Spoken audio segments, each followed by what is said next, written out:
or is this the high? Just let it go, enjoy the ride. Without the low, there ain't a high.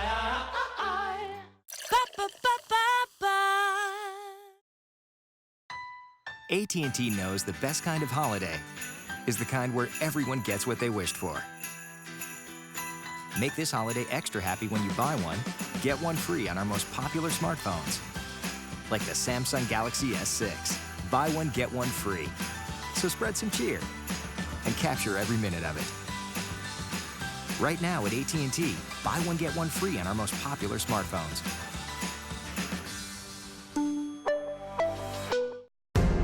How long does it take to change the game of basketball? Days, years, decades? How about 0.4 seconds? All of a sudden, big ain't so big no more. Small ain't so small. The step back three is the new dunk. Follow through is the new poster. Range is the new hang time. How long to change the game of basketball? 1 second or less.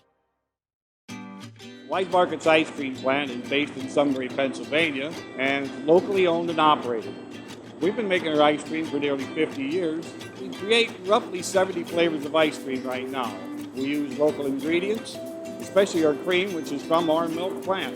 The cream is what gives our ice cream a rich and creamy texture. Now, together with our customers, we've created a product called Peanut Butter Indulgence, which will be coming out this summer. It's a peanut butter ice cream with sea salt caramel swirl, and chocolate-covered pretzel. How could you go wrong with that? Personally, I love our ice cream. If you come to our house at any given time, you'll find at least 5 packets of ice cream in our freezer. Our kids grew up eating Wise quality ice cream, and now we get to treat our grandchildren to it. It's been a pleasure for me to be tasting ice cream for over 40 years for Wise Markets, and I'm loving every minute of it. Hello, Tiger fans, and welcome to the Towson Sports Network studios for this week's edition of the Tiger Basketball Report. Today we'll be reviewing the Tigers' previous games against the College of Charleston and Northeastern. Get ready, fans. The Tiger Basketball Report starts now.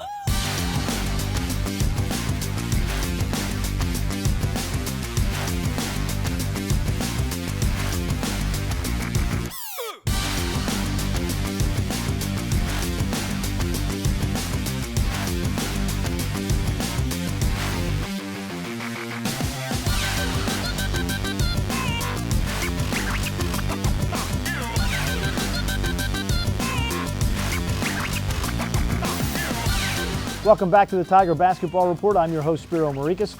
The Tigers got off to a bumpy start in their set of CAA games last week, losing to the Cougars of the College of Charleston 40-37. The Tigers then made the trek up to Boston for a game against the Huskies, where they went on a 16-0 run to defeat the Huskies by a score of 79-72. Let's take a look at some of the sights and sounds from this past week's action. Comes down, feeds up top. 5 on the shot clock. Jump shot blocked by Davis into the hands of Hawkins. Hawkins going to drive. Byron takes it to the basket, lays it up, no. Davis taps, rolls around, won't go. Parker Rivera has it and lays it up and in. 2-all with 17:35 remaining. Give it out to Walter Foster at the midcourt circle. Walter dribbling to his right, hands it off to McNeil. McNeil around to his left, bounces it down low, gets it to Morsell.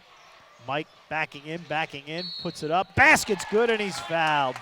Mike Morsell with his first basket of the night. Over on the left, get it to McNeil. Back up top to Foster. Foster hands it off to Keith. Eddie going to drive, give it back to Walter. 18-foot jumper is good. Walter Foster with 5 points, and the Tigers down 6, 32-26. With 11:48 remaining in the ball game. Over to Morsell. Mike back to Hawkins. He'll launch an NBA three, and he hits. Byron Hawkins answers Walker's three, and the Tigers retake the lead 9-7 with 15.5 to go here in the first half of play. Back up top to Keith. Fakes the three over to Hawkins. Down low to Thomas. Thomas out to Morsell, right wing. Down low to Parker Rivera. Spins in the lane, goes up with a shot and scores. Good ball movement by the Tigers. They get the bucket. They lead by 5, 21-16. Rebound, Stahl. And then Stahl tries to throw it. He threw it right to Morsell. Tigers get it back. Keith going to drive. Feeds it to Morsell in the corner for three. Good. Mike Morsell, what turns out to be a 4-point play for the Tigers, and they're up 5, 49-44, 7:50 to go. Towson is now 14-7 overall, 5-3 in the CAA. And as always, I'm joined by the head coach of the Tigers, Pat Skerry. And Coach, the College of Charleston game is what you always like to call a rock fight, and that's certainly what it was. Low scoring throughout, 18-15 at halftime. It ends up being 40-37. What made it such a low scoring ball game? Well, I think you had to give Charleston credit. They were outstanding defensively, and the tempo was played at their tempo. We tried to press them, some zone pressure. Their guards are very good ball handlers, and they play at one of the 10 slowest tempos in the country, I think. Well, certainly the bottom 10% of that. But they're effective at it. They don't play many guys. We couldn't ever get the game going up and down, and we certainly had major struggles at the foul line.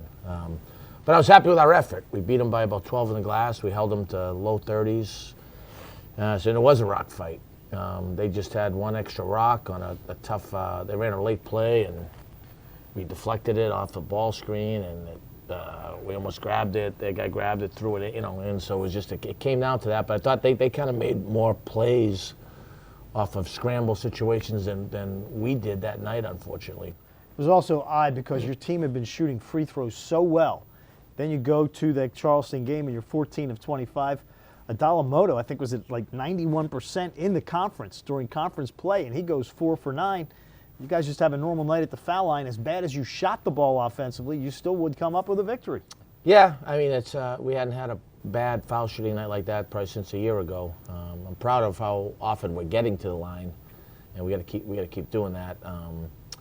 Obviously, we try to spend a lot of time shooting foul shots, and we'll have to spend even more now with classes getting back in session, because I don't think that's a big part of our attack. I thought it cost us a handful of games a year ago, and maybe on Thursday night was the first time it kind of bit us. But free throws are an important part of the game.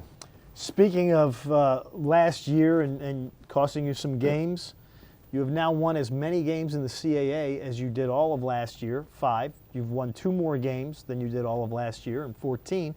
And you went up to Northeastern to take on a Husky team that was coming off a triple overtime loss to the Pride of Hofstra. They were a team that, along with Hofstra and JMU, everybody was thinking these are the 3 best teams in the league. But you go up there to Boston, it's a back-and-forth ball game. Nobody was able to take control. You go down 44-43. 5 minutes later, you're up 59-44 after a 16-0 run. You had to be proud of that effort. I was proud of our guys. Obviously Northeastern's good. Not an easy place to play. We got a break in Quincy Ford being injured, not playing. Of course, we didn't play Walter Foster, who was our best player in the Charleston game. And it's hard to travel like that. This Thursday-Saturday deal where you got to play at home Thursday and then travel Saturday is a bear. So we told the guys before the game, because we knew our flight had been canceled. We were going to be up there. We didn't know for how long at that point. Was, some of you guys might play in Europe, maybe play here in the States. You have families, you're going to have jobs. This is one you'll remember if you can get it.